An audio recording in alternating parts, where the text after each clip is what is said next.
Well, good afternoon, everybody. Welcome to the Unraveler Show with your host, Alan Bondar, and my special guest, Jacob Berman. Man, am I excited about interviewing you, man. Thank you for being willing to grace this show with your presence, Jacob. It's so good to have you. How you doing today, man? I'm doing great, Alan. Thank you for having me. Good, good. I'm so glad to hear that. We already see some comments coming in. Hey, listen, feel free to comment. We love reading them. If you have any questions for Jacob later in the show, I'm going to be taking these questions so that we can make sure that you have all your questions answered, or for me for that matter, if you have any. But the show is all about Jacob, so I imagine that will be where the questions are directed. So, Jacob, I'm very, very excited about learning your journey and how you stayed true to atheism and never turned into Christianity. You read my book, How to Kill God the Easy Way. So you know about my method in there of unraveling faith and getting people back to a realization that there is no actual evidence for the existence of God. And we've been basically brainwashed to believe in God. And most of us grew up in that culture and actually had faith in God for many, many years. My story is that I was a Christian for 40 years of my life, not just a Christian, but a passionate one. You know, I was a pastor. I worked every day for the glory of God, studied the Bible intently, took me into full preterism where I, rejected my roots of Christianity, of the traditional faith because I saw problems with it as it related to the Bible. Not that there aren't problems with full preterism that I see now, but at the time, that was the next logical step, and it took me there. So that was my life, like my whole life for 40 years was Christianity, and I was 100% a believer. There was no doubt I had faith that God existed. And all of that was because I was brainwashed from youth and actually was raised in it and never even thought there was any other option. God just existed, period. And that was the truth. So what I want to know is, and what I think our audience wants to know, those who are listening, how did you do it? Because, most of us, if you're growing up in America, you live in Houston, I don't know where you grew up. You can include that in this portion where you explain your story, but we were all inundated with God in some way. I mean, it's just part of the culture. I mean, even the money you hold says in God we trust, so you can't get away from it. You see in the court, you swear in the Holy Bible. So God is just prevalent, we're inundated with it from youth. So surely there was parts of that you still had to face and somehow overcame. So I want to know your story from birth. Like, tell us how you grew up, whether it was an atheist home, a Christian home, as much as you can remember about whether you were indoctrinated or intentionally not indoctrinated. Maybe that was the goal of your parents. I just want to know your story growing up into your adulthood, where you finally said, this is definitely not something I'm ever going to turn to. If you don't mind, go for it. Well, basically, I'll start off with my parents did not push religion on me at all. There was no attempt by my parents to do this. In fact, my parents, they're not believers. My mother's side has a Catholic background. Father's side is a Jewish background. But my parents, they don't believe. But their parents and prior, yes. So their family members, or at least some of them did, but my parents don't. Now, when I was as early as being 6 years old, I didn't really care about God or anything like that. I basically just wanted to play video games. I just wanted people to leave me the hell alone about that God stuff. But over time, from talking to people in person and also some people online, so I'm talking about other people. They'll push this narrative. We've all heard, you have heard it. Many people have heard this countless times. You're going to go to hell if you do not convert. If you're an atheist, you never convert, you will go to hell just as equally as those who leave from the faith will go to hell. So that kind of scared me. I'm like, I want to investigate this and see if there's any validity to the claim that I'm going to go burn in hell forever because I don't believe. I'm sorry. Maybe you already said it and I might have missed it. How old were you at this point? So originally, like I said, when I was 6 years old, I did not, as early as being 6 years old, I didn't care about this, about this stuff. But so now we're fast forwarding to 2013. When I got concerned with hell. So the part where I was 6 years old, that was back in 2004. So we're fast forwarding to 2013. So we're 7 years later. And what's going on is I decide to look into the claim that I'm going to go burn in hell forever seriously. And I began to wonder about, okay, so first I'm going to look at Judaism. I'm going to start there. I'll work my way up to Christianity. But really, I got sidetracked by a couple of the passages I saw in Deuteronomy, the fifth book, allegedly the fifth book of Moses. And it says that God, in Deuteronomy chapter 32, verses 8 and 9, God inherited Israel. The Lord inherited Israel from another deity. Now, I knew nothing about scholarship at the time. I did not know that there was a variant in the Dead Sea Scrolls that shows us that there's an older version of those two verses in which it doesn't say that the Most High divided the nations according to the number of the children of Israel. The Most High actually did that according to the number of the gods, or in the Septuagint's reading, sons of God. So basically, in the Dead Sea Scrolls, you got B'nai Elohim, the sons of God, just kind of like what you see in the Septuagint, the sons of, according to the number of the. Okay, let me correct myself slightly there. Angels of God. That's what it says in the Septuagint. Angels of God, but still, it's a similar meaning. Multiple divine or quasi-divine beings being assigned a nation for them to control. And so Yahweh was just, or the Lord was just one of these many different beings that was given a country. In his case, Israel or Judea was given to him. So I was puzzled. I'm like, wait a minute. This is supposed to be a monotheistic religion, and your own God is inheriting from another deity? I thought there were no other gods. That doesn't make any sense. And then I thought to myself, well, that's why in the Ten Commandments it says, I am a jealous God. Oh, that makes sense. So I start piecing it together. These texts have been reinterpreted to fit a monotheistic point of view. But these texts are not actually monotheistic. Then you start explaining other stuff that stick out. Why did King David say when he was fighting King Saul and his troops, "Oh, you're going to force me to go outside the inheritance of the Lord. Oh, I now have to start worshiping other gods." Why would David say such a thing like that?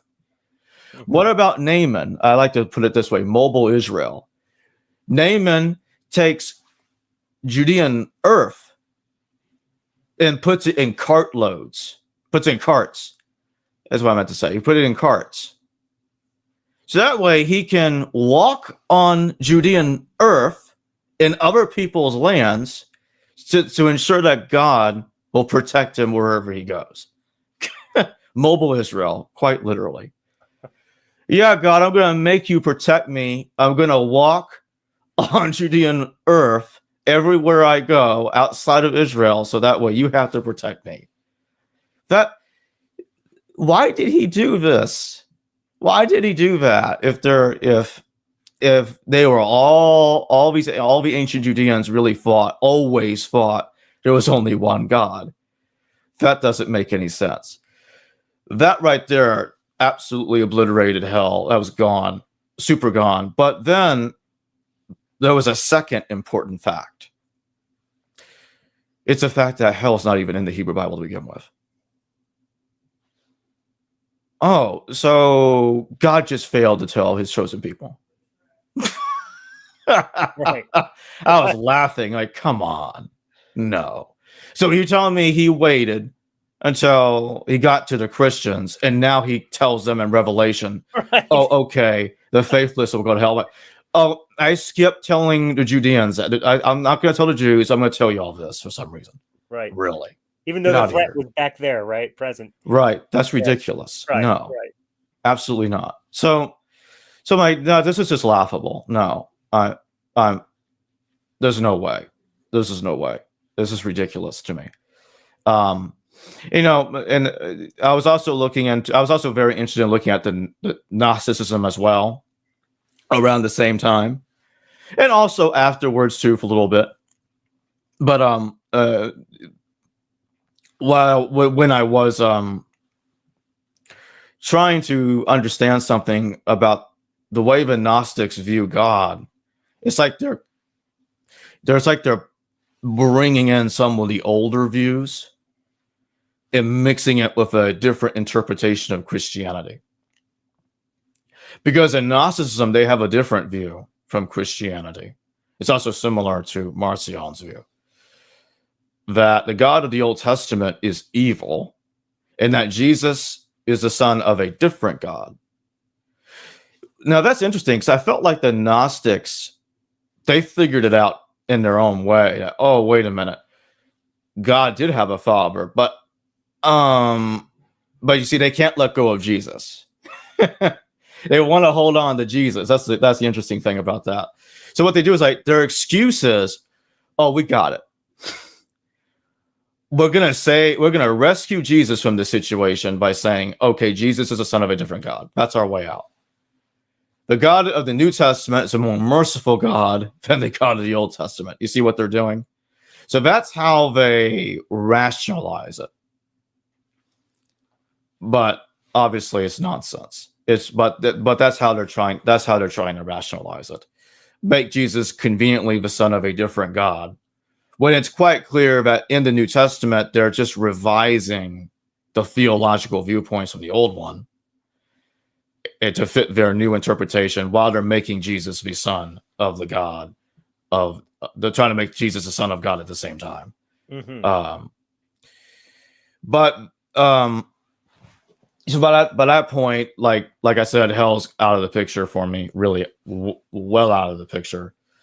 And I decided, okay, I'm going to look more into scholarship. I'm going to look into, so now we're kind of going into 2014 and forward. I'm really digging into the scholarship. I wanted to know all there is to know about God's Father, Ha El Elyon, the Most High God.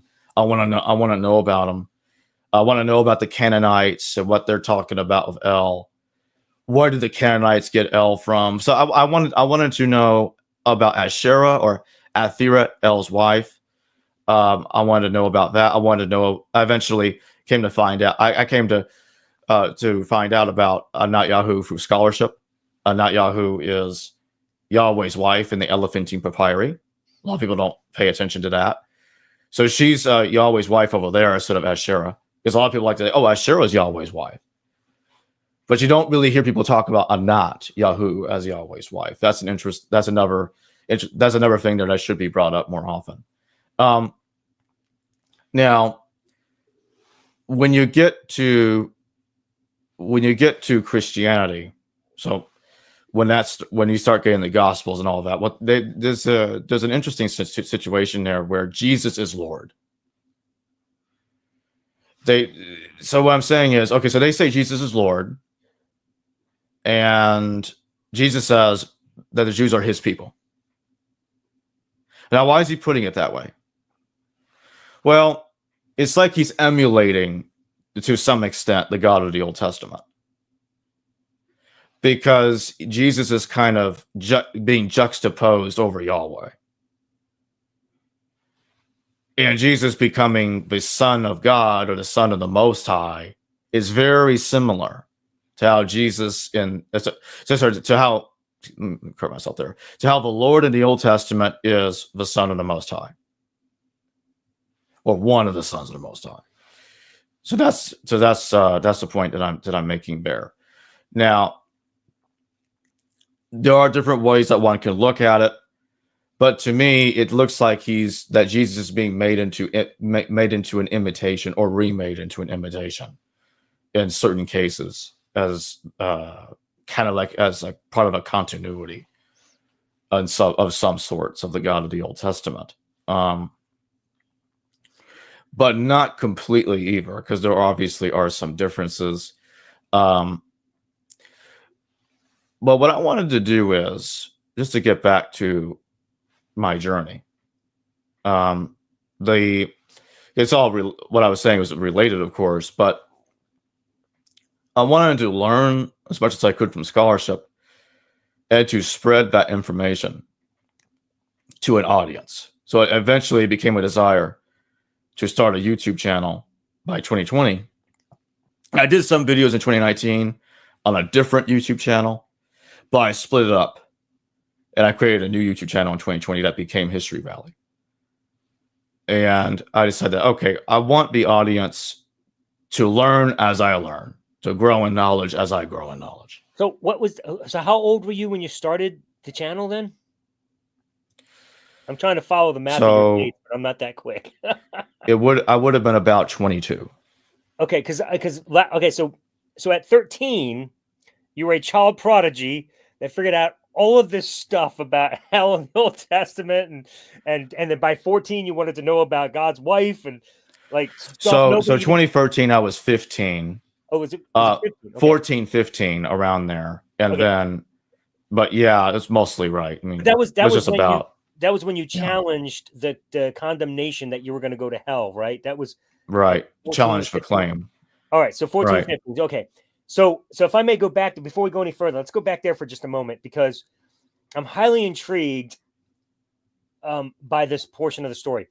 So would you say that for you, at least, the reason your story almost sounds the opposite of what Herod told Paul. You almost persuaded me, right? It was like you were right there, but then you figured out that something was just not quite there and not clicking, and that was the fact of hell. And that was enough for you to be like, yeah, this isn't for me. Is that pretty much the accurate assessment of that? Yeah, it's a way of putting it. Yeah, it's a way of putting it. So hell was the hinge pin for you. It led up to me figuring out that God has a father, and when that happened, I was done. Like, I'm out. Yeah. Okay. Because to me, it was very pathetic that, okay, this is supposed to be a monotheistic religion, but God has a daddy. Really? Right. That's just right. But like, bro, like, how did you this early on? Okay, so you must have, I guess the support you had from your family must have given you that that freedom to be allowed to research and not just believe anything. Whereas, with me growing up, not believing God just wasn't an option. You just do. You know what I mean? So somehow you didn't have that intense like mind virus that kept you stuck in it. Like you really overcame it somehow. Because like, okay, so going back to your childhood, like let's fill in some of the gap here, because you jumped from, I think, age 6 to age 14, I think is where you jumped. So let's fill in some of that gap there.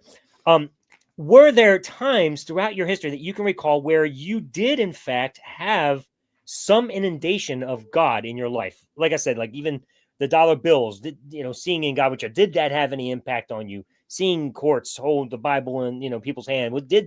Were there times where you went to school, because, years ago they used to pray in school. Was that still around when you went to school?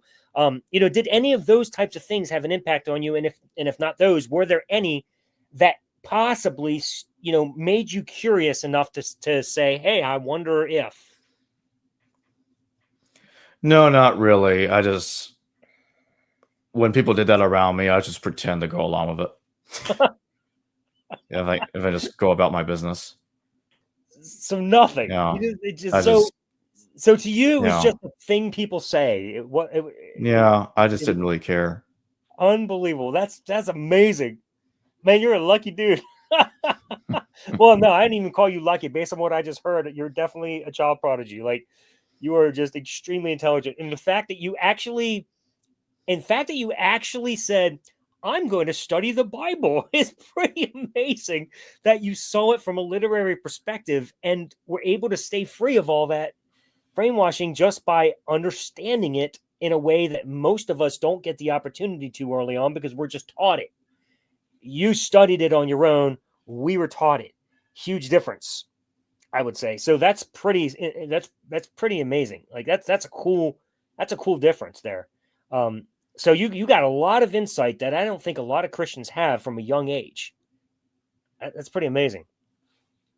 So now okay, so I want to move forward then, and I want to hear some of your other insights that you were about to get into, and some others that you and I have talked about with Paul and stuff, because they're just really cool. But before we go there, there's one element that I'm curious about that you mentioned earlier in the show at the very beginning. Do you know the history about your parents' parents? How did your parents escape it if their parents were Christians? Do you know anything about that? Well, and I wouldn't say that they're okay. It depends on which parent that I'm talking about, because it's not all of them were Christians. Or, like I said, some of them were Jews, some of them were Christians. So some of them committed to the Jewish belief, some of them committed to the Christian belief. So it's not one belief we're specifically talking about there. No, I didn't really look into their stories. Like I said, with my parents, I didn't really care. It's more of a cultural thing, really. It's I don't know much about it. I didn't explore that too much at the moment. But it is an interesting question that you asked. I probably should look into that more, because that is an interesting question I didn't really think too much about. Huh. Okay. Well, I mean, it'll be fascinating to know what that is when you find out. Yeah. All right. So that's that. I mean, that's as far as we can go with that. All right. So let's catch back up now. You are 22-ish. You started History Valley, and you're trying to help people learn as you learn. So pick up the story and share some thoughts on that. Yeah. So what happened is, in 2020, I start the show, and it first started by re-uploading videos from the channel that I used to upload them at. And so I'm building up the show. It starts to grow a little bit. 100 views over there, 200 views over here, 50 views, 100 views. You know, starting channels can be hard. So it's building up.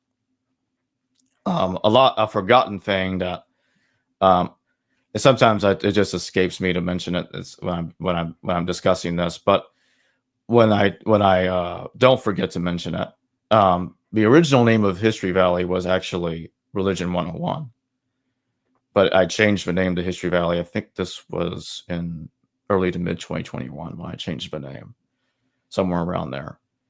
And the Facebook page is actually a little older than the YouTube channel, but yeah, by 2021, it starts to grow. I start seeing a growth, still slow, but it's happening. And what's happening is that, okay, there's a desire. Like I said earlier, I want the audience to grow with me, but I was trying to figure out, I was trying to learn to properly edit videos, properly title my videos, to grow the channel. So it starts building up over time as I learn to properly title the videos and understand the algorithm a bit more.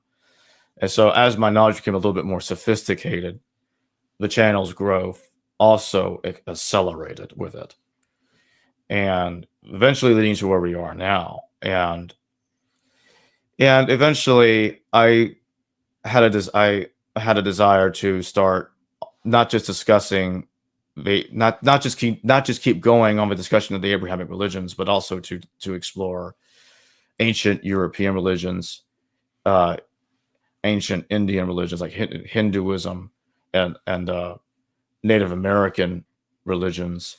So I wanted to expand, look into ancient Egypt, Mesopotamia, like ancient Sumeria, Assyria, Babylon, ancient Turkey, Anatolia. I wanted to look into all of this.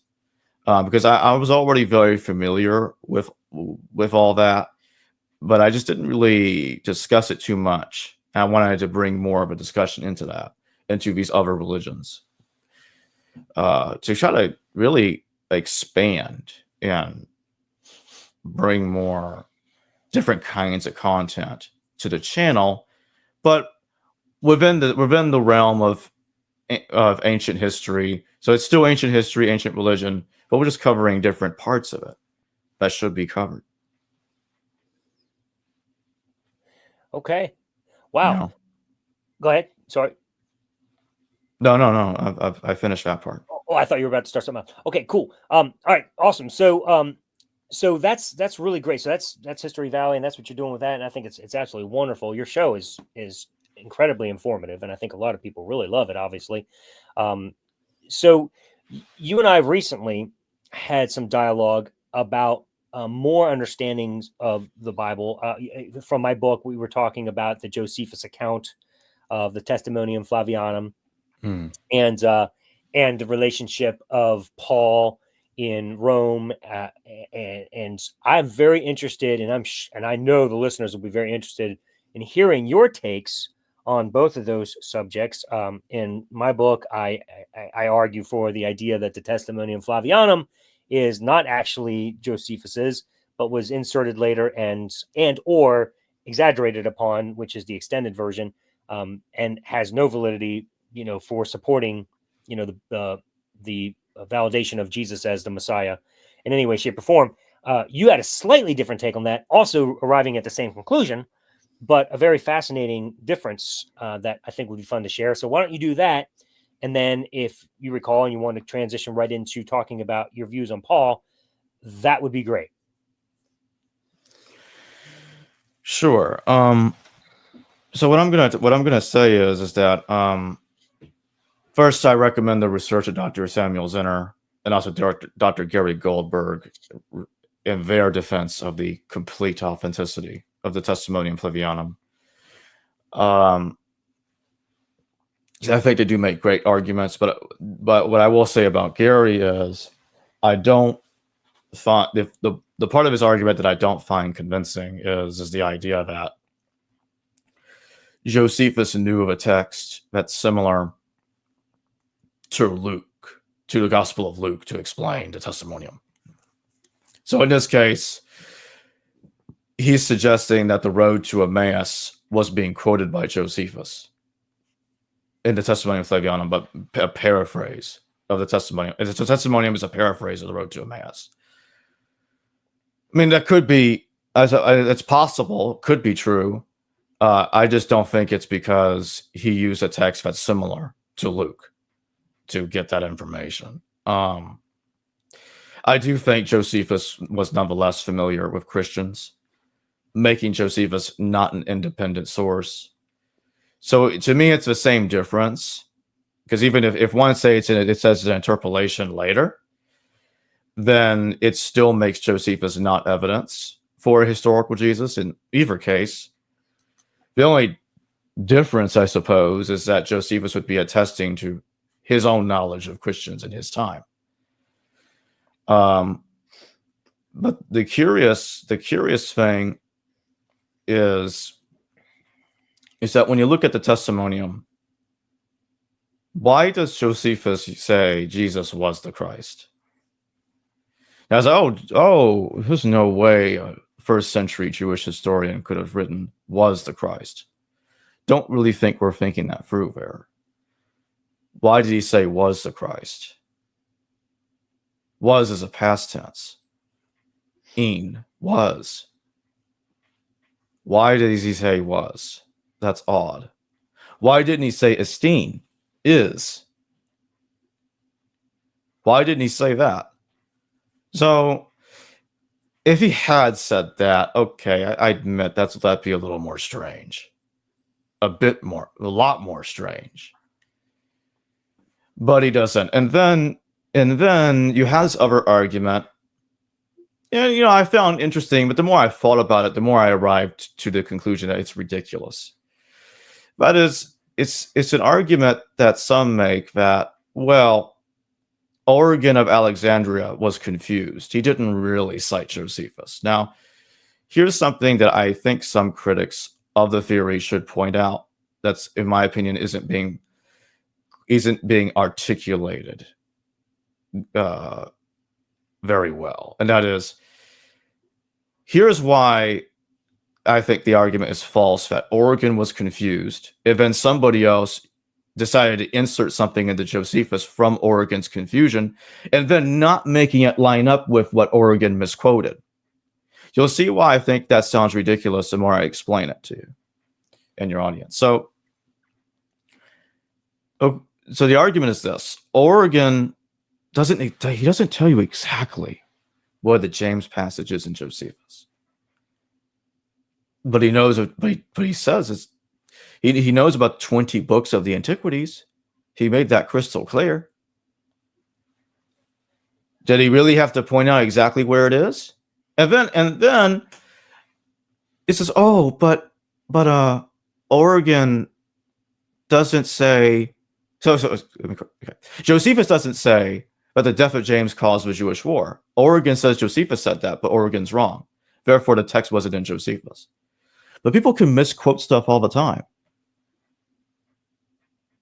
So that's not really a good argument to say it's none of it was present in Josephus. It's not really an argument at all, in my view. Where are we going with this? And then there's the other part that is a better argument because it's not as convoluted. Say, okay, the Testimonium is missing from Josephus because Origen doesn't mention it. Okay, that's a better argument, I suppose. But Origen does state that he was annoyed that Josephus didn't accept Jesus as the Christ. You see? So, maybe it wasn't necessary for him to refer to the Testimonium directly, in my view. But the other issue that I'm having with this is, okay, let's pretend that not even the James passage was in Josephus. Let's just go there for a second. Let's pretend that's not there. And Origen is dazed and confused. Well, if that's the case, why would a copyist insert something using Origen, because that's what you would have to say, to put it into Josephus, and then not make the text line up to what Origen said? Do you see my problem there? Why not make Josephus agree with Origen? Now, some go as far as saying that Origen interpolated Josephus, like, oh no. You're going to tell me that Origen inserted something into Josephus that doesn't agree with himself? We're reaching here. I'm sorry. So just for clarity, Yeah. just in case anybody missed this, because this is some heavy stuff. You're making some really solid points. To make sure everybody's on track, remind us what what Origen said that would have contradicted himself, so to speak, by doing interpolation. First, he called James the just, okay, which Josephus is not, and he says that Josephus said that James's martyrdom caused the war. Yeah. Josephus doesn't say this. Two major contradictions, especially the second part. And when I say Origen, I'm talking about Origen of Alexandria, but Origen's a more Greek way of saying it. So, which I prefer. But Origen doesn't. See, that's my point. If he did it, some think he did it. Like, that's fine, but I'm going to tell you why I don't think that makes any sense. Because if he did it, why didn't he make Josephus line up with what he thinks Josephus said? That doesn't make any sense to me. And the same thing with a later editor, later copyist. If they use Origen to do it, why did they not make Josephus line up with Origen? Doesn't make sense. So I'm more open to the possibility. The interpolation theory is possible. I'm more open to it happening before Origen, honestly. Before Origen, okay. Because that would make more sense. You wouldn't have to make so many iffy, convoluted arguments to get there. So and you can still have Origen misquote Josephus and not have to explain why Origen himself or a later redactor didn't make Josephus line up with what Origen said. So you don't have to mess with those we don't have to explain it with extra unnecessary argumentation. Right. No, makes sense. So do you have any possible or plausible suggestions as to who would have before Origin, or is that just up for grabs? That's an interesting question. There was a video I did several years ago. I don't know. This is fantasy, everybody, so don't take what I'm about to say seriously. And I don't say that lightly. I don't know, honestly. But if I had to guess, if I was forced to give an answer, could it have been a particular person that Josephus knew about? Yeah, what I'm talking about is if this would actually mean it happened in the 1st century. Right, of course. So, like, wait a minute, what are you talking about, Jacob? An interpolation that's immediately put in there, which would be indistinguishable from saying it's authentic at this point, if this is true. Huh. So I'm talking about, like I said, this is wild speculation, but Josephus dedicated his antiquities to a certain man called Epaphroditus. Some people, and I think even a couple of scholars, I think one of them even includes I think one of them is Robert Eisenman, Professor Robert Eisenman. I don't agree with this. There's some think that Paul's Epaphroditus was the one talked about by Josephus, but there's no evidence of that. And I would like to look into this more carefully to see if the idea about the Epaphroditus that Josephus is even talking about could be connected to Christianity or even was a Christian at all. I don't know. I'm not aware of very good evidence right now. I have to look into the claim more carefully. But you probably know where I'm going with this already by mentioning Epaphroditus. Could it be that Epaphroditus was part of the reason that or even the reason the Testimonium is there in the James passage? Now, how would that have happened? Did he ask Josephus to do it? I don't know. Did he put it there himself? And Josephus said, "Oh, the hell of it, leave it in there." I don't know. Right. Or I mean, I don't know. I can't prove it. I mean, that's just I'm imagining stuff. I can't prove it. Right. But it's interesting because if there's even this sliverest evidence of any Christendom, any Christian ideas lingering in the mind of Epaphroditus, then it would make me wonder if he might have been the cause. And if he is the cause, then you'd never know. Well, and are we certain that the interpolation, were there one, that it wasn't done progressively versus it just being done in one chunk? Like, could it have been that Epaphroditus did a portion and then later on a little bit more, somebody else grabbed onto it, and by the time it gets to Origin, it is no idea what we have? I'm just saying it's a possibility, right? It could be. I mean, the fact is, the Testimonium in its full, and that we have in the main text, the Textus Receptus, as we have it, is also the earliest attested from Eusebius. All the different versions of it are post Eusebius, so that's the problem. And Origen just doesn't quote it at all. So it's, I don't know. It could be. It's possible. I don't know. Right. Like I said, I can't prove. I'm not even really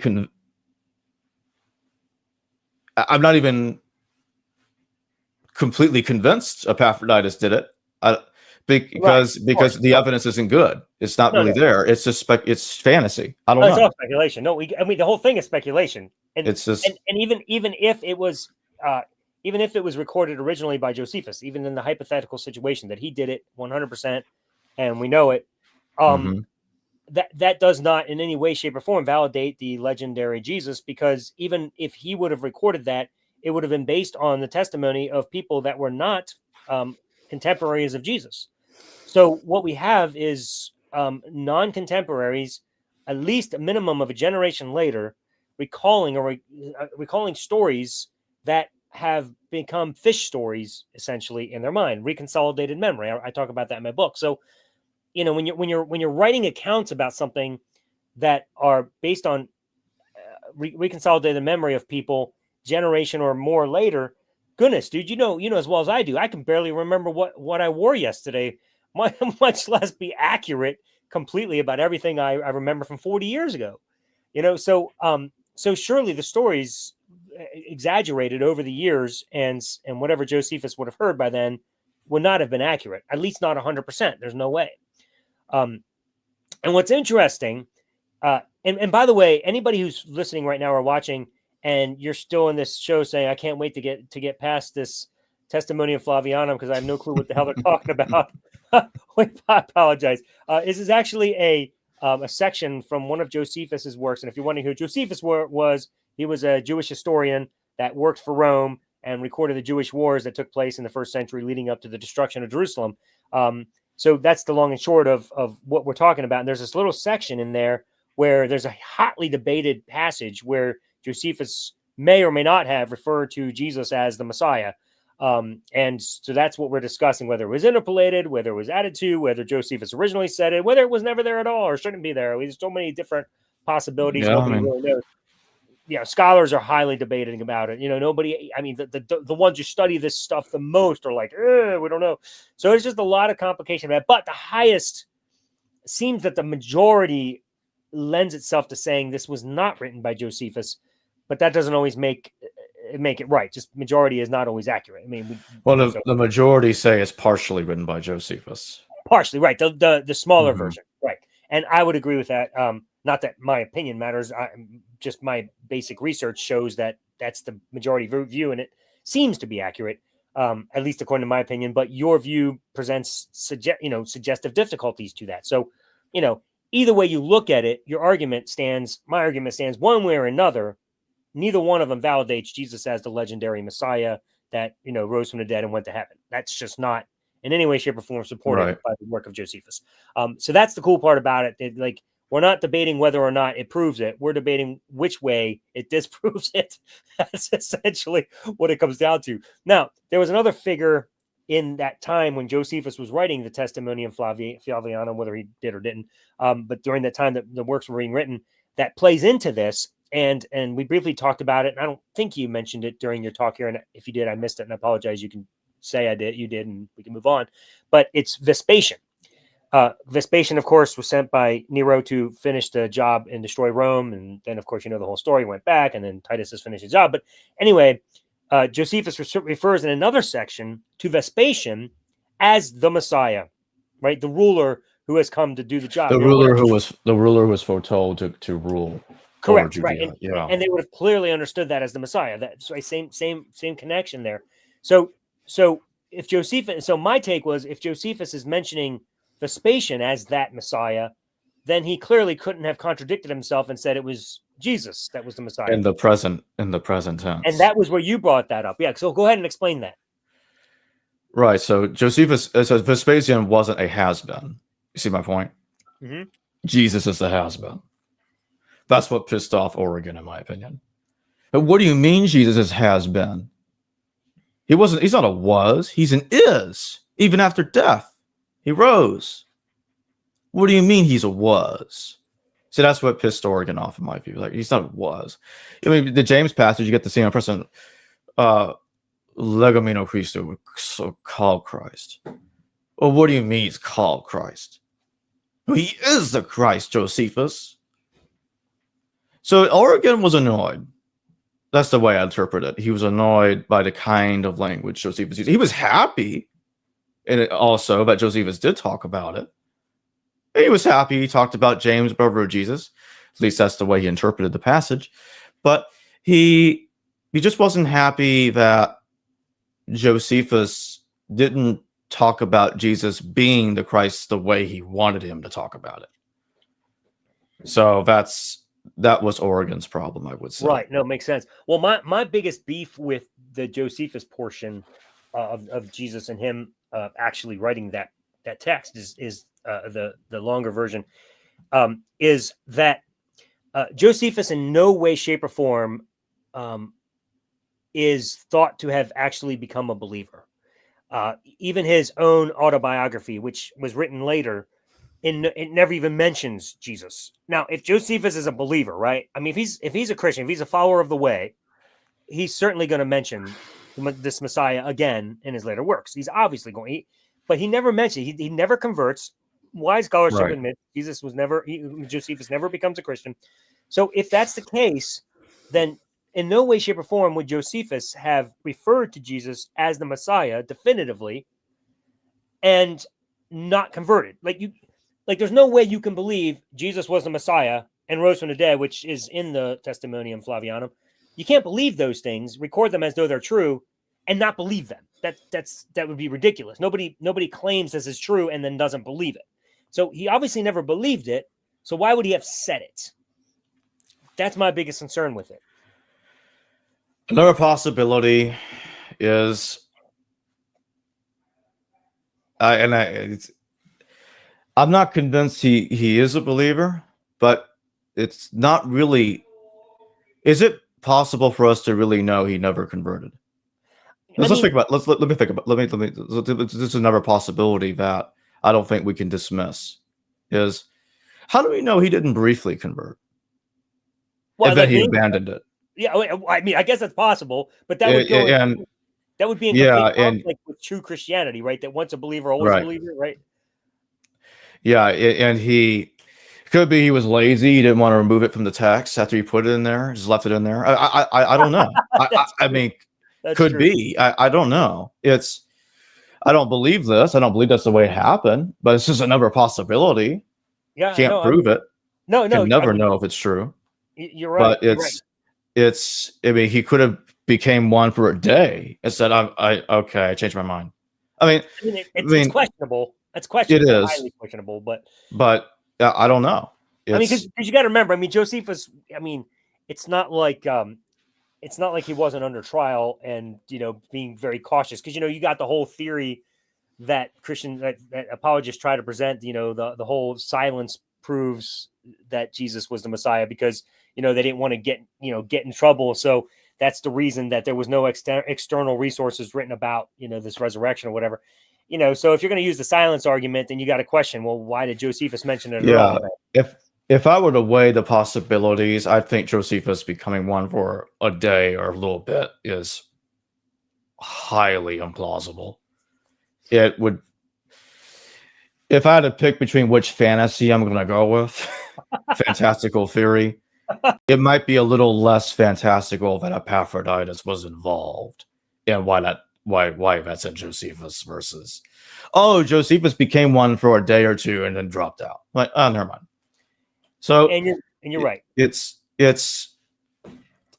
but how do you prove any of this? I don't know. Can't. No, you can't. And I mean, and that's the problem we're facing, Jacob, with all of the Christian belief is there is no proof or evidence for any of this, and it's not, and it's not as though that is a sufficient argument to say, well, see, God doesn't exist. Well, no, it's a sufficient argument to say if he does, you think he could have given us a little more?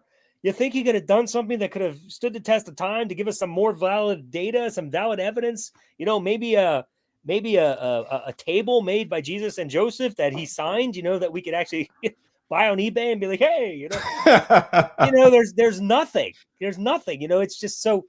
It's just it creates skepticism, and it's a real problem. When the God of the universe's goal is to be, it supposedly, according to Paul in Romans 1, right? Even in Psalms, the heavens declare the glory of God, and Romans 1, the creation, speaks of the God. If it does, then why isn't this more obvious? If that's so true, then that should be enough evidence. And yet it isn't. It is insufficient evidence. In fact, it goes against all the evidence we have scientifically. It doesn't point to God at all. It points to entirely natural things, not supernatural things. So this is a problem, and so that brings us back full circle. It's like, do we know for sure? No, this is fun speculation. It's great to talk about, but to try to use Josephus, and let's be clear, Josephus truly is the last stand Christians have for any extra biblical evidence for the existence of Jesus.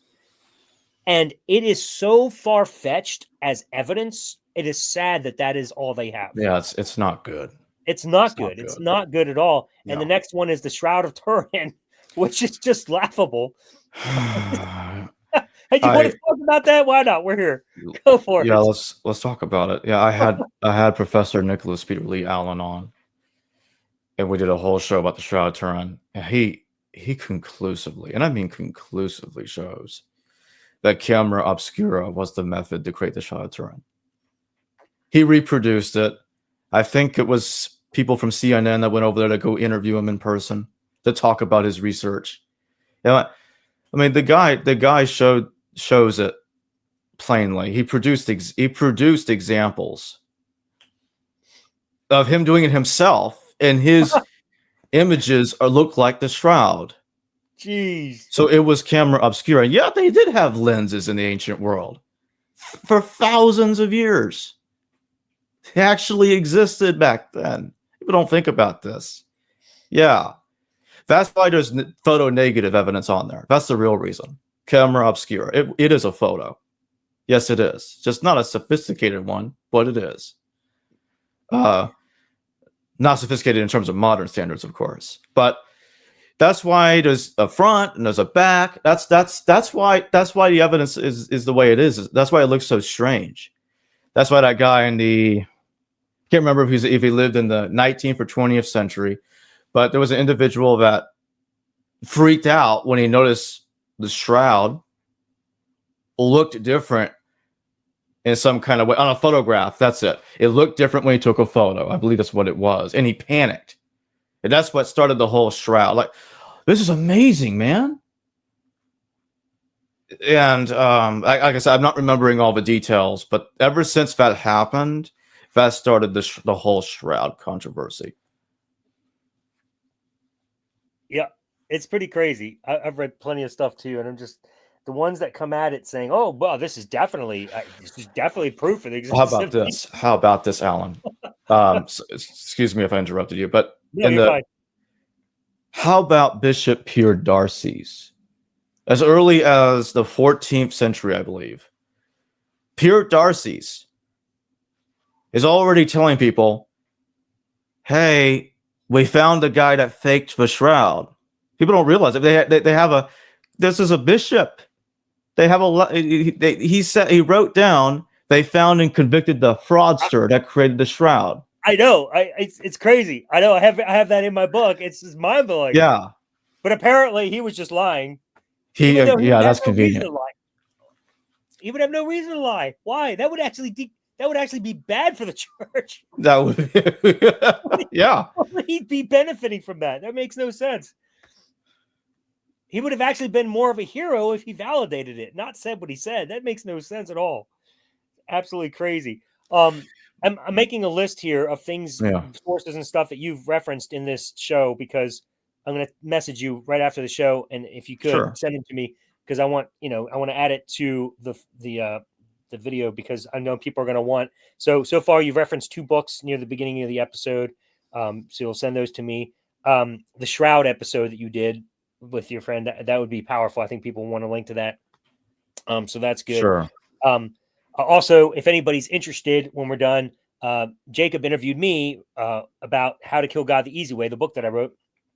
If you want to see that, that'll be in the link as well. That'll be a link in the information as well below. So I encourage you to check that out if you're curious as to whether or not you would like to buy the book. So definitely take a look at that. But I would highly encourage you to read it. I know that Jacob has given me a great review on it.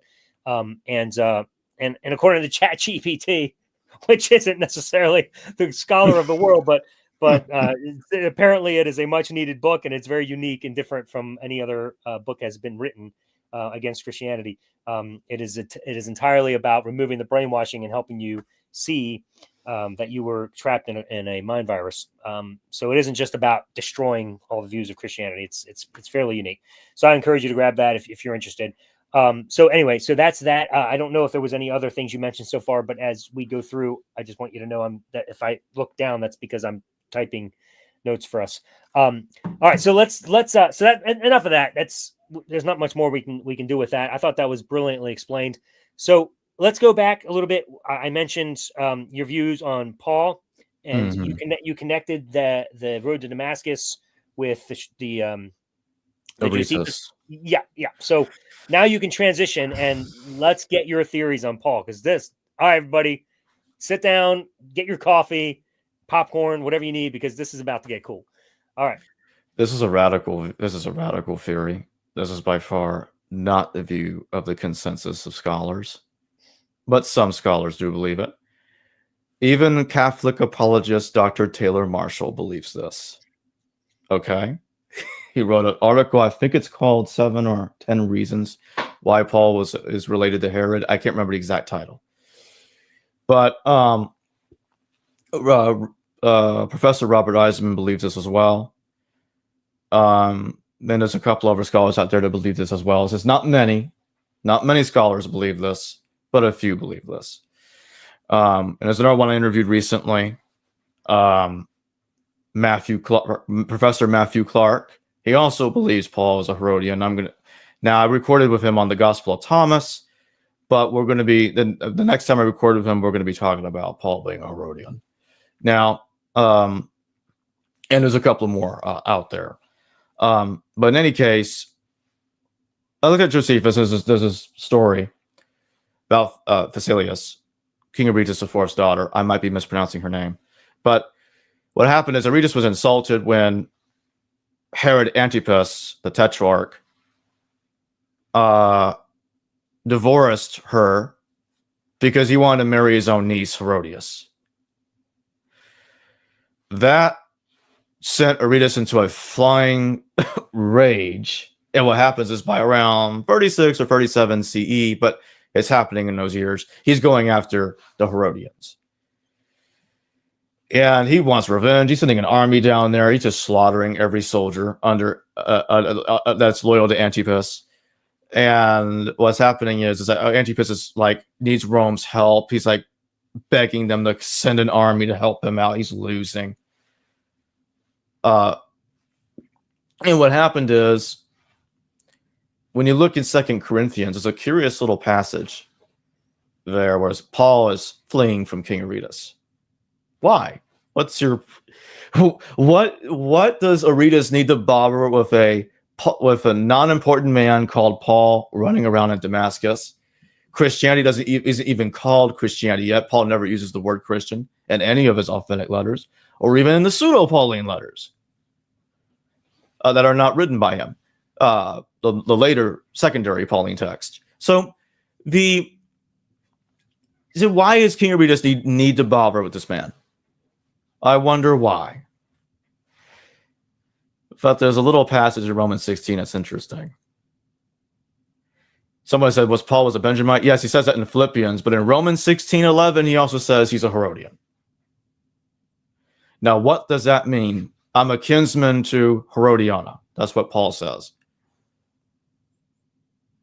Now, is this a coincidence? Or maybe it's just some other person called Herod, I suppose. That doesn't make sense to me. But there are some other people. I mean, the name Herod is not exclusive to the royal family of the Herods. I know. That's true. In the verse just before that, he says, greetings to Aristobulus. That's curious. He puts them right next to each other. Aristobulus is also a name used by the Herods. You see my point? So it's a combination of that makes it more interesting. But really, I would say the strongest evidence is when you piece it together and you see that, it's not a coincidence that Paul said, greetings, Aristobulus, and greetings, my kinsman, Herodiana. That's why Aretas targeted him. He found out he's a Herodian. That would have been more than enough for Aretas to put a target on Paul's back and seize him, in my view. No wonder he wanted Paul seized. That's it. There's no other reason. It wasn't because he believed in Jesus. Aretas didn't care about that. Just him merely being Herodian and being out of the Herodian territory. You know, he's in Damascus. Now, Damascus, I think, is also a name used for the area that Qumran is a part of. There are some different arguments there that it's complicated. I'm not going to get into. Could be, but one way or the other, Aretas targeted Paul because, in my view, he's exactly who he says he was in the Epistle to the Romans. He's a Herodian. Now, somebody else in the chat mentioned Saul. Paul never calls himself Saul, though. You only get that from Acts. The epistles never mention he was ever called Saul. He doesn't ever mention he changed his name.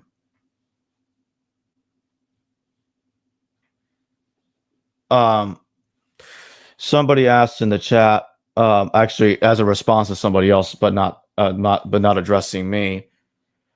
But I'll go ahead and mention that Douglas Del Tondo from the Jesus Words Only YouTube channel. I'm doing a show with him in early May. He's been on my channel before. He's a Christian.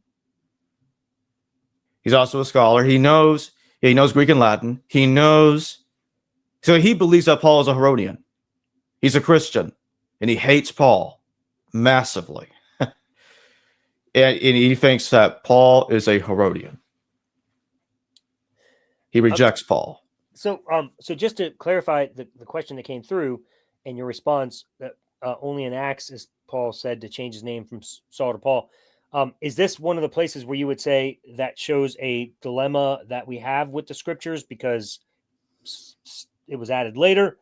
Or how would you explain that difference?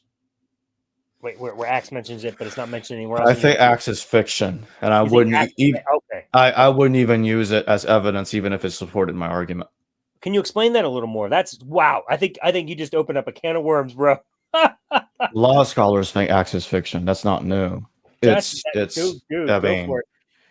look at the works of Professor Dennis MacDonald and how Acts is just ripping off Homer left and right.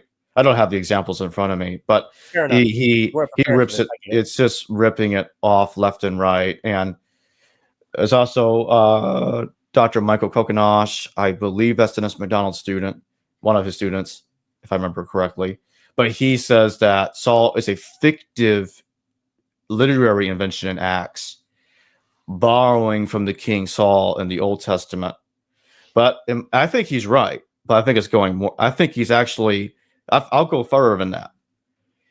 Acts is conflating the Saul and Josephus, because there's a Saul mentioned by Josephus, with Paul, merging a Josephan character with the literary Paul, with the epistolary Paul in the genuine letters. And then it creates this fictional alternate life that Paul had in the Acts of the Apostles. That's, in my view, that's the reason why Acts has so many contradictions of Paul's letters. That's one of, if not, that might even be the biggest reason why. And that would be a hell of a reason why the author of Acts decided to not mention Paul's letters, because he knows he's contradicting him left and right. There's no point in discussing the letters. He's not really following what it's saying, to the point to where a lot of scholars think that the Pauline epistles aren't even known to Acts, that they're independent of one another, because they contradict each other so much. Which I think it says a lot. That recognition of it says a lot. But to me, yeah, it would kind of vindicate the author of Acts if it was independent. He was developing his own thoughts. No, I think it's worse. He does know the letters. I agree with Dennis MacDonald that Acts knows Paul's letters. It absolutely does, and it's deliberately contradicting them. How do you explain why Acts doesn't even have the same vision that Paul has? Like, you have to be so purposefully different that even the vision is different. Why? What's the point of this? So would you say by any chance, like, whoever wrote Luke, which obviously I don't think it was a man named Luke in the time of Jesus, but it wasn't one of the apostles, but whoever wrote Luke as one of the scribes later. Luke's not even supposed to be an eyewitness anyway. They make him a traveling companion of Paul. Which he wasn't. Valid point. So, I mean, really, I guess if you're a Christian, you can't really have a beef whether it was somebody, at that time, or somebody 3 centuries later, it shouldn't matter, I guess, at that point, because he wasn't an eyewitness. So he's getting as good information from reconsolidated memory as Josephus was. So here we are. But do you think the same person, whoever produced Luke, also produced Acts, as is traditionally understood? Most scholars think that's true anyway, because of the preface. It's just the prologue. So if it's written to Theophilus in Luke, it's also written to Theophilus in Acts. Correct. Yeah, I think it's true. But one interesting thing that I will note real quick is that in Acts, I believe Jesus takes, if I remember correctly, 40 more days to ascend to heaven than he does in Luke. And some would use that as an argument to say it's not the same author. Could be, but then again, I mean, Luke could just be contradicting himself, which is whoever wrote Luke Acts is contradicting himself, which is not impossible. People can do that all the time. So yeah, could be he just changed his mind. I was like, oh well, I wrote some nonsense in Luke. I'm going to write different nonsense in Acts. I mean, could be. Okay. Which brings us back to Josephus then, because he also could have been contradicting himself. I suppose that's also a solution to the problem. Well, that was kind of what I was suggesting. Was like, oh, he became a Christian for a day, then he changed his mind. I mean, I don't believe that. It could have been. Could it be? Right, or didn't, and just said something that he didn't actually believe. I suppose that's a possibility. Yeah, and some people can do that, or some people talk and they don't realize how they're coming across, or some people write and they don't realize how they're coming across. I mean, those kind of mistakes can happen. Sure, but how do you prove it? Well, I mean, it's possible. I mean, if you think about it, we didn't have ChatGPT in the day to catch all of our contradictions in our books. So, I mean, sure. I mean, you're writing the works of Josephus. Holy cow, it's so vast. Like, it is. Along the line, you're not gonna. But there is some nonsense in Josephus. Like, I'm trying to remember. I'm probably misremembering the hell out of this, but I do know there is a freaky passage like this in Josephus, where he has one animal giving birth to a completely different animal. And if I remember correctly, it's a cow giving birth to a sheep. Huh. I'm like, Josephus, what the hell is going on here, man? And at one point, Josephus says he saw Roman soldiers running in the clouds. He's saying this happened during the siege of Jerusalem, by the way. Right. So I mean, now it's possible it's a fog that descended down. So it could have been foggy at some point. Maybe that's what he meant, but that's not how he described it. And he wasn't using metaphor at that point. Yeah. So why is he saying cows? Why is it Roman soldiers running in the clouds? It's just weird. Yeah, I love this comment. Dude, this comment's killing me right now. Look. Yeah, sheep plus cow equals show. I saw it. That's good. That's good. That is good. That's impressive. That's hilarious. There was a comment earlier. I'm going to scroll and find it, but I will tell you it while I'm looking. I don't think you dealt with it. Maybe you did, and I missed it. But they said in the Bible, Paul is known as a Benjamite. How does that fit in line with the Herodian idea? By the way, I looked it up just to be sure. Yeah, Josephus, he said a heifer. A cow gave birth to a lamb. He did say it. Yeah, a cow gave birth to a lamb. He did. Yeah, he did. I didn't misremember. I mean, I knew he said like an animal gave birth to a different animal. I knew that for sure. I just wanted to make sure I remembered which animals it was. That's why did Paul say he's a Benjamite? Well, we still have to explain why he says he's a Herodian. Do you remember Paul states in Romans 3, it's okay to lie for God. Wait, he said it's okay to lie. Yeah, hold on. I'm gonna pull it out. So I'm gonna read from the Revised Standard Version. And I'm going to get to Romans 3:7, because that's the verse I'm talking about. And says, and while Jacob's looking for this, everybody, just to remind you, we are going to be taking questions here in the next few minutes as we are wrapping up. Just want to make sure that you have an opportunity to type those into the chat. So do that if you have any questions for Jacob or me, but I imagine more so for Jacob since this is his interview. So please do that. And Jacob, back to you. but if through my falsehood God's truthfulness abounds to his glory, why am I still being condemned as a sinner?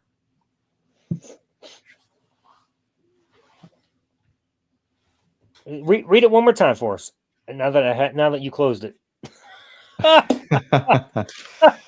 It'll take me 2 seconds to get back to it. Hold on. Sorry. No, you're good. But if through my falsehood God's truthfulness abounds to his glory, why am I still being condemned as a sinner? Okay. You might have to clarify how that says Yeah. God can lie or whatever. I'm not following. Well, when he said, if through my falsehood I bring glory to God, why am I being condemned as a sinner? Yeah. So, in other words, put this together with the fact that Paul has said in other parts of his letters that I'm not a liar. Right. And he says I'm not a liar because other people are accusing him of being a liar. But in Romans 3, he says,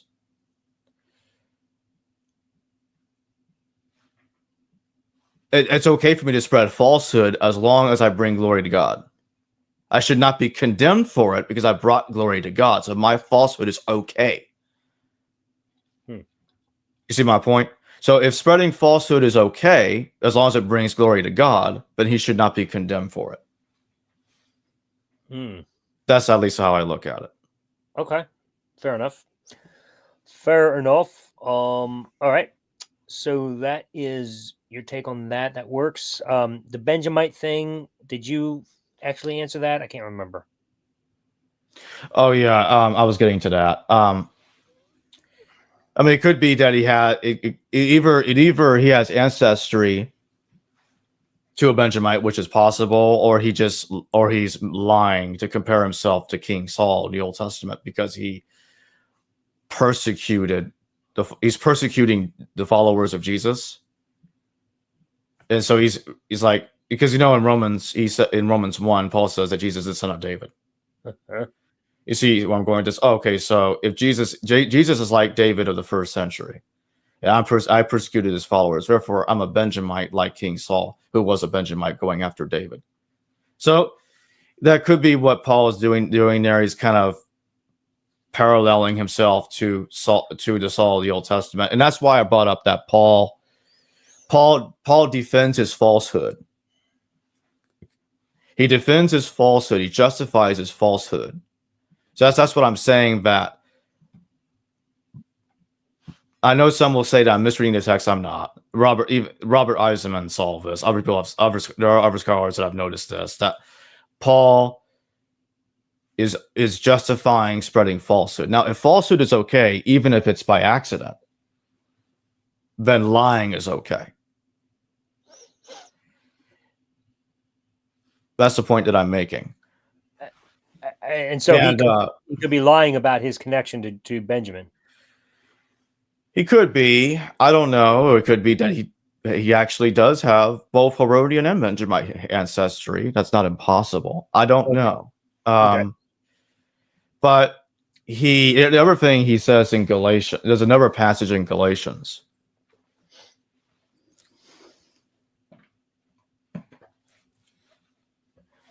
But yeah, there's some people in the chat saying I'm misreading it, but I can't help them out. They'll say that I'm misreading it forever. That's all right. That's okay. Yeah, you want to defend Paul is fine with me. Hey, while you're looking up whatever you're looking up, I'm going to pop this up. Earlier, I said grab a coffee and some popcorn, and this Hypatia Stanhope, grab the coffee. DMCG brings up a good point here. Lying about meeting Jesus post-mortem is so obviously bogus. That's a. But I did have coffee this morning. I did. I did have coffee before I came on here. There's a passage in Galatians. I'm trying to find it real quick. There's a massively absurd passage here that I don't think people think too much about what Paul is saying. Let's see. That's all right.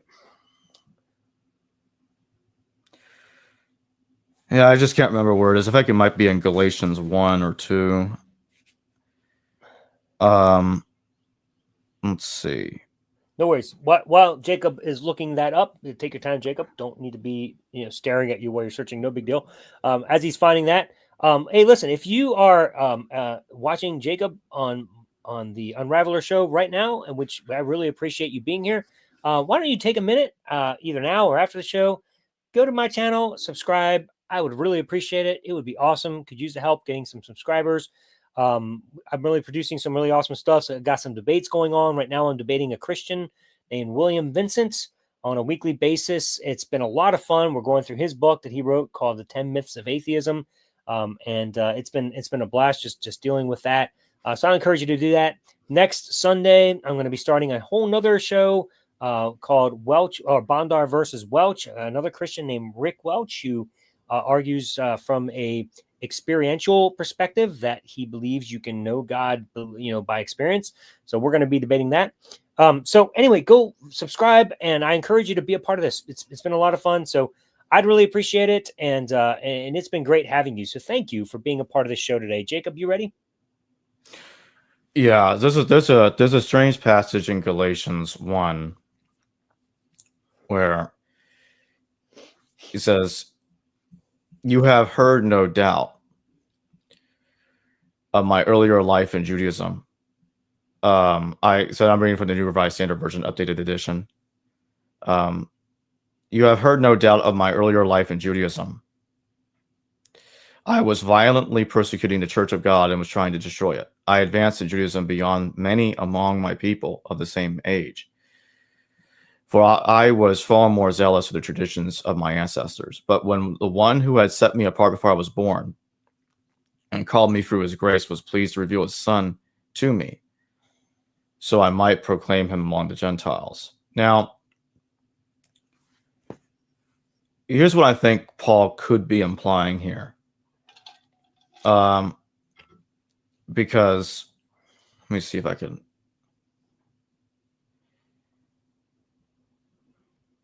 I'm gonna take a closer look at the.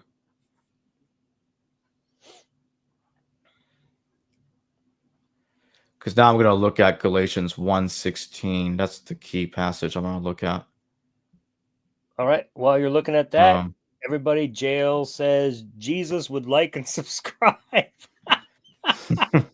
So yes, listen to Jail. I hope I'm pronouncing that Jail, Jeil. I apologize if I'm mispronouncing your name. But yes, listen to this person because they are right. Jesus would like and subscribe. So on any other occasion, I would never say this, but on this occasion, be like Jesus. Like and subscribe. All right, dude, you're up. Did you find it yet? I think I'll just skip it for now. I'm not finding what I thought I was gonna. Yeah, this is no, it's all good. Bro, we went in all kinds of directions tonight. Yeah, so I know. We did go in several directions. Dude, yeah. As much of a prodigy as you are, there's no way in hell anybody's gonna remember everything that's being thrown at you right now. So maybe another day we can come back to it, and when you have time to actually. But what I was gonna say is this closest I was gonna get to what I was gonna say is that I felt like Paul was trying to obfuscate his violent past in persecuting the followers of Jesus by trying to say like, oh, this was all part of God's plan.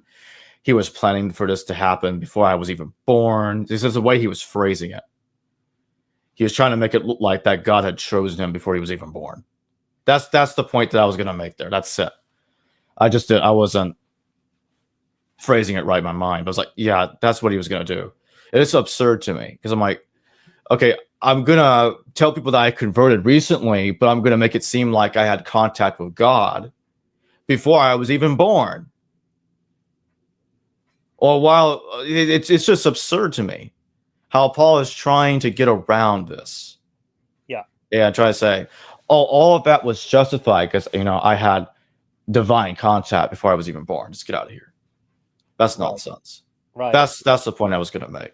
That's a good point, and I appreciate you making it.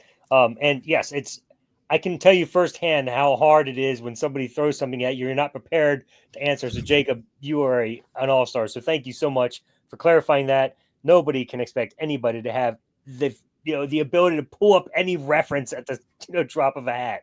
Totally unfair. So, I'm going to go through some questions now because this is a great time to do that. Not just some questions, some really awesome shares as well. Right off the bat, even before the show began, Gian Romaine said, "This sounds interesting," and it certainly was. Thank you, Jacob, for making the show super interesting. We appreciate the comments. Let's see. Hi, Alan. Hi, Jacob, from Justin Chambly. Bro, in case you don't know, Jacob, that's all the way from South Africa. Pretty dope. We love you, Awesome. Justin. Yeah, Justin, you're dope, man. Thank you so much for being a part of this and joining our show. Let's see if I can find the next question. Somebody said Jesus was son of Herod. That's absurd. There is actually a book out there that suggests this, but that's just insanity, honestly. Yeah. And I don't say that often. I mean, what would be the point of saying "Beware of the leaven of Herod" in the Gospels if Jesus was a Herodian? I mean, come on. Right. It's not. It's anti-Herodian. It's just as ridiculous as Roman provenance. Right. Agreed. All right. So to this person, I apologize. I am not yet at a place where I'm doing podcasts on YouTube or on iTunes. So I apologize. I hope that you were still able to enjoy this and tune in. So thank you for being a part of this, even though we aren't podcasting through audio only yet. Somebody asked, who is Oregon, but you answered that earlier. I did. It is Origin. Another person, pseudo history. Are you talking about Joseph of Egypt? I don't remember the context for that. It was a weird question when I saw it come up. Do you remember that? No, I'm not sure why that was asked. I don't know what that was about either. Somebody asked about Josephus. I don't know where he's going with any of this. Somebody asked about Josephus, but we already explained that. Missed the beginning. What's going on? Oh, well, I'll just watch it again. Yeah, exactly. Well, that's all right. We got you caught up. Hopefully by the time you joined, we were already into the deep theological stuff. Gian Romaine again says, believe all religions. I guess that's a question because it's a question mark, but I think she's more making a comment there rhetorically. I know I saw some questions here. I am sure near the end. By the way, I am scrolling, so if you have a question, please throw it in because I'm getting near the end here, and we want to make sure that we answer your questions. Here's a good one from Tristan Gabriel, 21st Century Mind, one of the deconversionists. Very excited about this question. If Christopher Hitchens, R.I.P., sorry, RIP, we're sorry for Christopher Hitchens' death. It's sad. If he was alive today, would you both wish to see him debate? I mean, I'm not sure who I can think of. I mean, there's plenty. Yeah. I mean, I don't know. I guess. Wow, that's a good question. There's so many people, but I mean, I guess if he was still alive, I would say Don Preston, simply because he's probably that'd be interesting. He's the most respected person in full preterism, so just because that's the last view I came out of as a Christian, I think that would be very cool, because it would be nice to see a Christian silenced. I know a lot of Christians who are preterists are saying, Don's not a debater when it comes to the existence of God. But I mean, in my opinion, if you're going to walk around, arguing from a Bible claiming that God does exist, you better be able to support that and substantiate that claim. I mean, that's my opinion. So if you're going to be a Christian trying to produce material, you better also be an apologist. I'm just saying. So if you can't defend the existence of God, then you have no business producing material about the existence of God. So yeah, I would love to see that. I would like to see him debate Sam Frost too, because also a awesome friend of mine that that needs it would be a moderated debate. It would need to be, because I think both of those guys get off track and can't stay to the topic without a moderator. But that's my opinion. But anyway, I guess I'm rambling. But those are the two that I personally would love to see them debate. I don't know. Anybody else you can think of? Not right now. Okay. Let's see. I don't know if this is a question, but I'm just going to show it. There was this man that did many wondrous works, if one called him a man. Oh, he's quoting the Josephus. Yeah. I don't remember what book the section where Josephus wrote says. Okay, thank you. I appreciate that. That's essentially the beginning of the quote anyway. Ever hear of the foreskin prepuce of Jesus? I don't even know what that's talking about. I don't know where that's going. What? I don't know what the foreskin of Jesus has to do with anything. I don't know. I don't know either, but that's got to be the funniest question I've ever heard. That's so hilarious. That's good. That was good. JL prefers leprechauns to gods. I guess I do too. That's pretty awesome. All right. Why, though, from Really? Love the name. Why, though, does the Old Testament get a free pass? I don't know what that question's related to, but maybe you do, Jacob? If he's thinking I'm giving the Old Testament a pass, I'm not. That's the only thing I can think of. Okay. Fair enough. I agree. I don't know. No, I agree. I think that you're right. I don't see you giving it a pass. Let's see. Here we go. Really, again, says, I haven't seen or heard a single Christian who follows Jesus and not Paul. Do you know of any? This is one of the questions I actually answered earlier. That was Douglas Del Tondo. He follows Jesus but rejects Paul. He's an example of that. Okay, so YT creators who follow Jesus or a public figure, I can't think of even one. Okay, so you've already answered that. I forgot to mention that Romans 13 is also interesting because in there, Paul states that all governments are appointed by God. Okay. All governments. Okay. Awesome. And that rebellion against the government is an insurrection against God. Perfect. G23TAQ or TAC maybe is how it's pronounced, asks, who was the guy saying that Paul was involved in producing theater props or something like that? The one I'm guessing he's talking about the episode that you did on the Shroud of Turin. Am I correct? G23TAC? If I am, not at all. You don't think that's what he's talking about? Okay. No, because Paul. What does Paul have to do with the Shroud of Turin? Well, only because that's all theater props. I don't know what else he's talking about.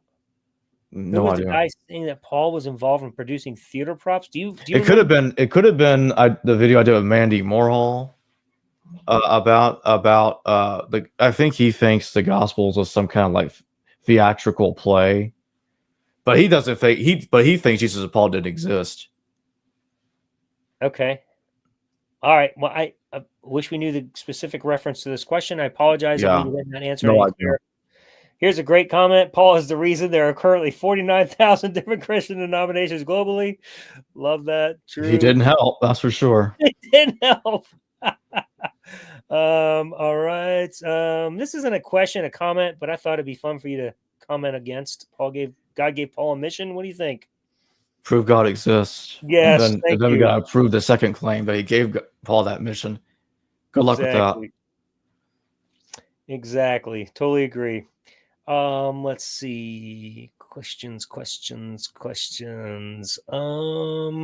Hey, here's another fun one. J from Michael Beverly. J plus Cub equals Jacob.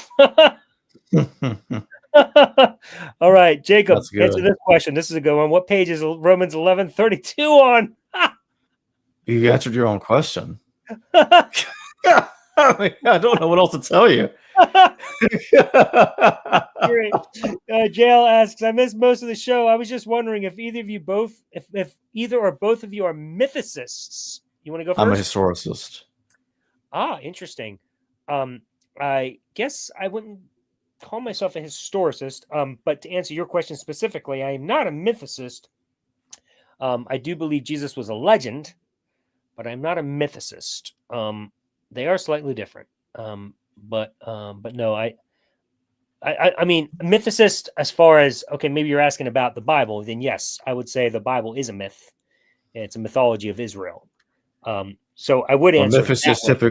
mythicists typically mean you think Jesus didn't exist. That's what he's asking. That's what Jill's asking. Right. That's what I think they're asking about Jesus himself. So as far as Jesus is concerned, no, I think Jesus was, well, I don't know that he was, but I'm not a mythicist to the point where I'm saying he was a myth. I'm simply saying whether he did or didn't exist doesn't really matter. What I feel very certain about is he wasn't the legend that he was made out to be. Do I believe the Bible's a mythology? Yes, I do. I think it's the mythology of Israel. But regarding Jesus specifically, no, I am not a mythicist, but I do not believe anything other than he was a legend. Let's see. Honestly, this is a great, horrible comment. The only way, honestly, I have thought that someone running your channel would have had more insight into Paul's writing. Thank you. All right. That wonderful comment. Let's see. Mad because he can't think outside the box on Paul. So that's fine with me. That's fine. Right. This is a question, but not really. I guess it's rhetorical. Who says I don't lie, but liars? Exactly. Yeah. Because Paul is being accused of lying all the time. Right. Reverse. Yeah, that's. Sorry. Reverse 8 and realize that Paul is talking about him being slandered as lying. If you don't interpret the text properly, then why even quote it? I am quoting it. I am quoting what Paul is saying, and I mentioned that in different letters he says, "I'm not a liar." I'm taking into considerations what Paul is saying elsewhere, not just there. Why don't you explain that part to me? You're not going to. Nope. Agreed. Fair point. This guy loves Paul, and if you want to, it's so interesting. These people, they love Paul so much. The guy didn't even meet Jesus. Right. I know. Well, in a vision, supposedly. But. Yeah, that's their way out. But he didn't actually meet Jesus. Correct. Why are we putting so much stock onto this Paul guy? An outsider who killed Jesus' followers, opposed James, Jesus' brother in Galatians, by the way. He got into a fight with Cephas, a very heated verbal argument over circumcision, because Paul opposes it. Oh, why are you taking Paul so seriously? This guy's a fake, a con man joining the Jesus movement. Appreciate those comments. In the words of Joker, why so serious? Jean Romaine Jacob, $10. Thank you, Jean Romaine, for giving to Jacob. You're okay in my book, Jacob. Keep searching. Love the comment. Very kind. Thank you so much. Thank you. DMCG, why introduce lying into something if he was not doing so? Triggered or covering for something? That is precisely my point, DMCG. Thank you. You are critically thinking, unlike that other person that's trying to dance around it. All right. Pseudo History says, I obey 10 out of the 10 commandments on a good day. How many do you obey? Weird question to ask me if I become an atheist. Yeah, exactly. Like, I don't care. What's the point? I don't spend time. I can tell you how many I intentionally disobey. I mean, I have to think about them. Number 1, number 2, number 3, number 4. That's how many I don't care about. Yes, exactly. I definitely disobey the Sabbath. That's for sure. I mean, it's interesting that the person gave me a comment like that earlier about, oh, I would expect someone like you to know better about Paul. Honestly, there's a scholar I interviewed recently. She retired recently, Professor Nina Livesey. I find her work fascinating. I don't agree with her right now, but if she's right, everybody's wrong about Paul, practically, or almost everybody, because she thinks Paul didn't exist, and that he's a literary fiction created in the 2nd century, and that the Acts of the Apostles predates Paul's letters. Right. It's interesting. I don't agree with that, but if she's right, Paul didn't even exist to lie to anybody. That's whoever's pretending to be Paul, if she's right. Right. Yep. All right. So Jail responds to this, I think, which I think is a really funny comment. She says, or he or she, I'm not sure whether it's a guy or girl. I'd like to cover thy neighbor. All right. Have at it. I mean, geez. There's no sin against coveting anymore, not to an atheist. All right, Steve asks, and this actually takes us to the very beginning of our show in what the questions I had for you, Jacob, because I love this. This kind of brings us full circle. What was it like for you emotionally when you began to notice scriptures didn't jibe? That's an interesting question. Not one I've been asked, I don't think, before. Good one. At least I don't remember. But yeah, I do remember what it was like. Puzzled, a little mad too at the same time. Because I felt like a lot of people have been conned into believing this stuff. And I felt an urge. I felt a little rage, I would say, at the attempt to trick me into believing in hell and to put fear in me. It was like, I felt like, okay, I gotta do something about this. I gotta get people away from this. This is ridiculous. It's time that people stop being scared from these pile of books, from these texts. We can't be living in fear in all our lives, in the one life we know we have. We can't be acting like this. This is ridiculous. This has got to stop. So I just wanted to educate people and do what I can, try to help get them away from this. That's what I want to do. That's what I'm doing. Dude, I love that answer. And that is exactly what I did with my book. That's why I wrote it. You'd be amazed how many people have this idea that we're just out to, be mean and try to hurt people and take away their wonderful faith, like as if we're massive, evil people that are sadists just trying to hurt people.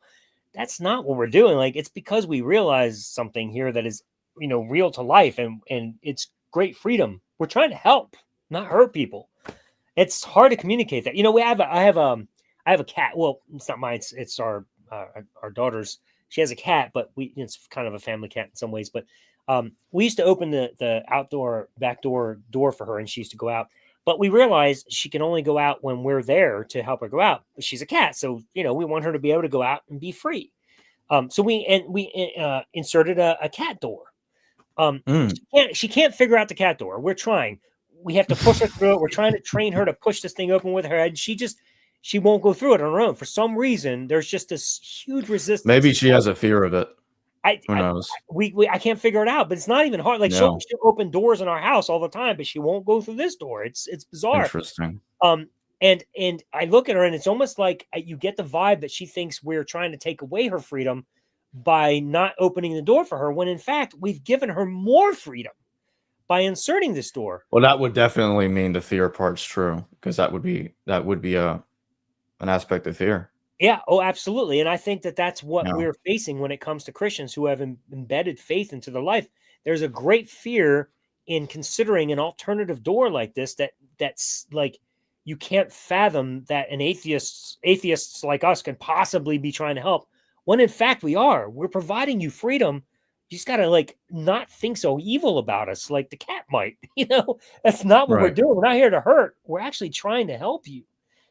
Anyway, that was just a quick off the top of my head analogy, but maybe it was a terrible one. Who knows? But no, it's fine. But that's what's going on with that. All right. Really? Asks another question. Can we please focus on the teachings of Jesus? Why Paul? Paul would stumble anybody. What do you think?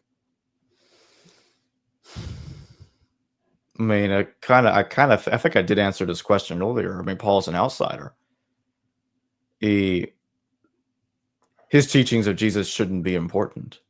Yet many do regard it as important. Well, I think that's why it's important to talk about it. Because he's like the central figure in the New Testament according to Christianity. So yes, we need to talk about it. Absolutely. Yes. All right. Ross, that probably didn't quite come out right. No, that's all right. You got it. Ross Costin, at what point in the story do y'all feel like Jesus is lying to you as you read? Matthew chapter 1, verse 1. And then how do we know Jesus is lying or they're not putting words in his mouth? See, the Gospels is a whole other mess to deal with. Whereas Paul, he's writing these letters himself, at least the ones he actually wrote. But with the Gospels, that's a whole other bag of potatoes. The Gospels are putting things into Jesus' mouth. Then that's where you get to the very messy debate in scholarship about what did Jesus really say? What did he not say? Then you have the methodologies, the criteria of authenticity. then I think form criticism is in some way part of it, because this is where we get into the synoptic problem, and that's a whole nother mess for another time. Very complicated stuff. Gotcha. DMCG did not covet his neighbor's wife today. Congratulations. That's great. JL says I pronounced it correctly. That's awesome. Yay. 21st Century Mind, another from Tristan Gabriel. How would you wow. Yeah, how would you see the Apostle Paul versus Christopher Hitchens in a debate?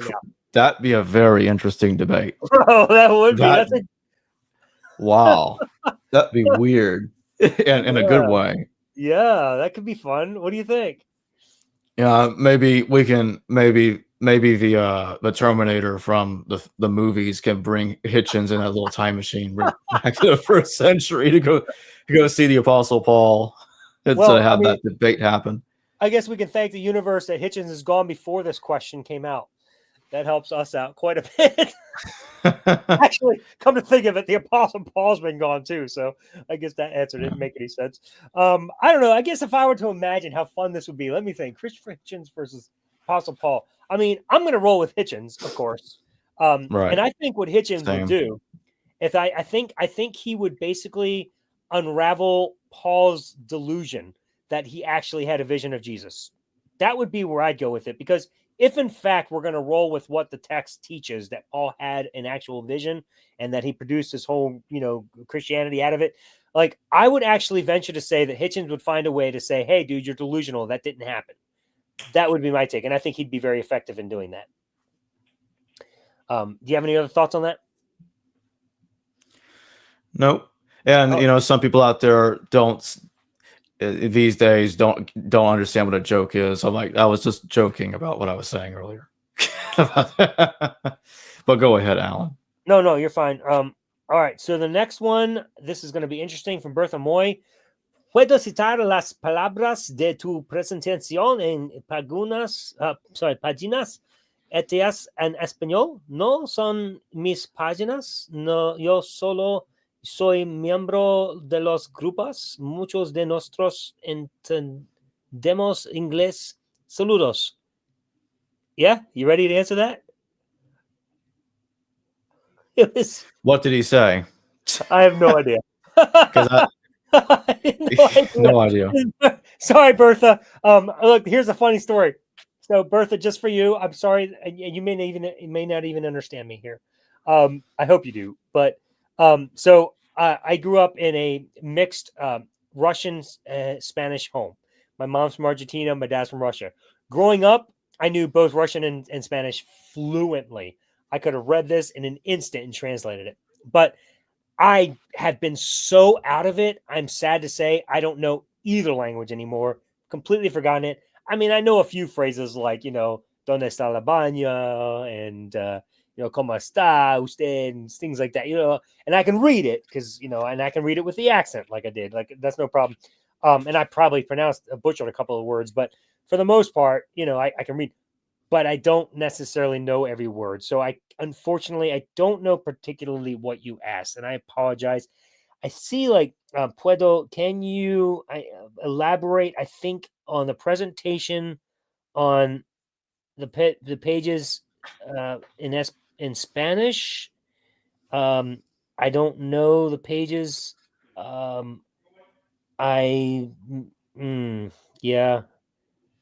And the rest I'm not following except saludos. Thank you.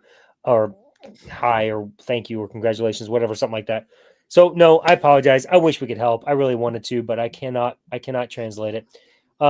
If you can rewrite it again in English, I'd appreciate that. All right, here we go. Michael Beverly. Okay, searching Alan doesn't work. It's at the Unravel. Yeah, I fixed that. I tagged your channel in the description. He did find it. He subscribed. Gotcha. Thank you, Michael Beverly, for fixing that. I really appreciate that. So if anybody was trying to find it and you didn't, that is how you find my channel, at the Unraveler AB.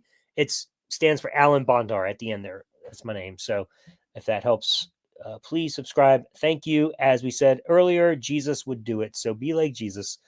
All right, here we go. Okay. Let's see. There's a lot of comments, some fun ones, right?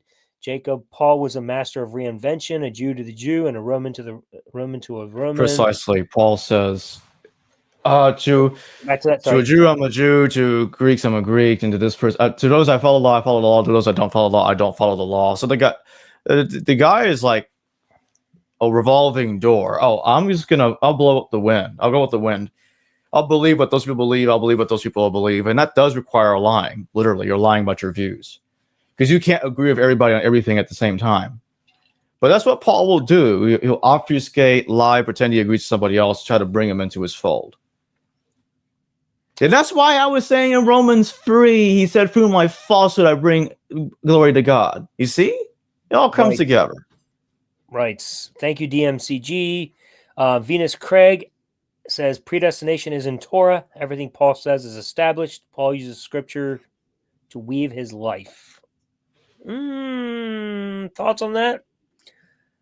And I'll just throw this out. So Jean Romain responds, I think, to this. That's Jewish thinking, Jacob. Oh, no, that's into the comment. Sorry. So back to this. I don't know. I mean, I think that's a presupposition that Paul is telling a true story. I just don't buy it. But maybe you have a comment to that, Jacob. What you said is good. Yeah. I'll leave it there. Jean Romain, that's Jewish thinking, Jacob, and Paul was a Jew. It makes sense. Thank you. Absolutely. Really? Jesus taught his followers to help those less fortunate, to even pray for our enemies. I mean, he did, but I will encourage you to grab my probably book. Probably put in Jesus' mouth. I think so. I'm just gonna say that real quick. Yeah. Grab my book. I have a whole chapter on my book called Christian Love versus Common Love, where I demonstrate that the commandment that is given by Jesus is actually not possible and horrible.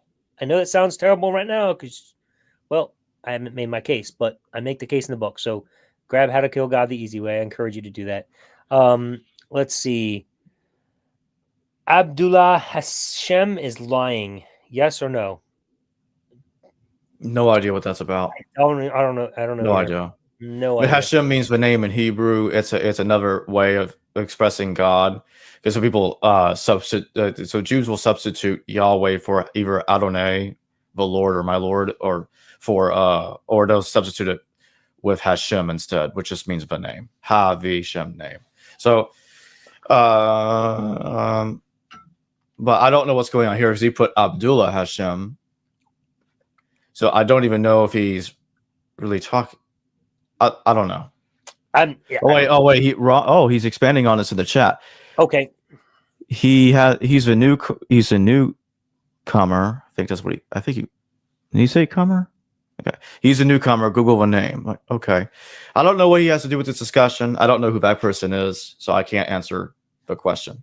All right. Unfortunately, we can't answer it. Sorry, Ross Costin. Yeah. I'm going to clarify further. We'll get to you eventually when we finish the rest of these questions. Here's the next one from Peter Rebhan. I hope I pronounced that right. At a high level, viewed from 30,000 feet, what are we to make of the Hebrew Bible? A mythologized version of the Jewish people containing some truth and some fiction, or something else? I think that's largely correct. Some truth and some fiction, kind of mix in between. But that's all I'll say, because that's a long story that I don't feel like getting into. That's all right. Perhaps we can take like one more before we close. I do have to get going. Oh, okay. All right. Then I'm going to scroll and just find the next. Maybe we take 21st century mind. What is the future for full preterism? Fine. I'll scroll to try to find it. Toward the end. Okay. Toward the end. He'll see it. Just go to the end. I'm at the end. I don't see it yet, but I will. It's like the seventh to last question in the live chat in the StreamYard. I am at the end of the stream. The last comment I see from Ross Costin is he lying BTW. That's all I see. Go back. Go to 7. Here it is. Yeah. What is future full preterism? Is that the one? Yeah, not good. Good. Not we'll good, Tristan. We'll end with this. Not good. Not good. Not good. I mean, I know that poor Don has been getting railroaded on Facebook lately and on YouTube because of his debate with Dr. Carrier. But it's just, Yeah, and I know that he gets upset when people talk about what he said during the show that people might have been, because I want to quote him more accurately. They might have been having joy in the streets. So I know that he's gotten quite upset at some people. I know he's gotten upset at Tristan for reminding people that he said that and continuously asking him about it. Preterism has this uphill battle of the excuse is everything is metaphorical. It's like I said on your show, Tristan, the other night. During that debate, that didn't really happen because Lance was having like massive internet issues. But it would have been an interesting debate, so it's too bad it didn't happen. Didn't really happen. I know it kind of did, just a little bit, but not much was said. But when you have to say everything's a metaphor as an excuse for why it didn't really happen, that's just being apologetical. Oh, the second coming happened. You just didn't see it. Right. It's like the analogy I gave the other night. The basketball game happened. You just didn't see it. It got canceled and it was never rescheduled, but it actually did happen. You just didn't see it. Right. Because they can't stand it never happened. No, that's not good enough. It just happened and we're living after the time. Right. But it's also prophetic fraud, like I said the other night, because in the Gospels, so the Gospel of Mark's writing after 70, and he is creating fraud. Because like if he's writing after 70, he says Jesus is going to come back in 70 when the temple was destroyed, because he's writing after the fact, he's putting stuff into Jesus' mouth, then it's worse than a failed prophecy. Because it already failed because he wrote after the fact. So it's fraud. I can't put it any other way right now. It's fraud. No, you nailed it. From a person who has come out of full preterism, I can tell you the future of full preterism is glim, from the perspective that once you get there, if you came there from a Christian upbringing or belief system, atheism's the next step. Like there's just nothing left. Like you get there, you see all the repercussions of it, whether it be covenant creation or whatever, and you start to really like there's just nowhere else to go. Like you can't go anywhere else. It's like, what else are we going to do to fix the Bible? Like nothing. That's it. Like that. And then you get there and you're like, there's nothing left to fix, and all you see is, like you said, Jacob, it's all metaphors. It's all, hey, this happened. How do we know? Ultimately, Jacob, it's the exact same answer that all Christianity gives. Faith alone. How do we know? Well, we just believe it happened. What do you mean? Well, we can't see it. We have no actual benefits from it. It's just all based on faith. If you think about it, that's how hell is defended. Well, you're exactly right. That's how hell is defended, right there. You're exactly right. You're right.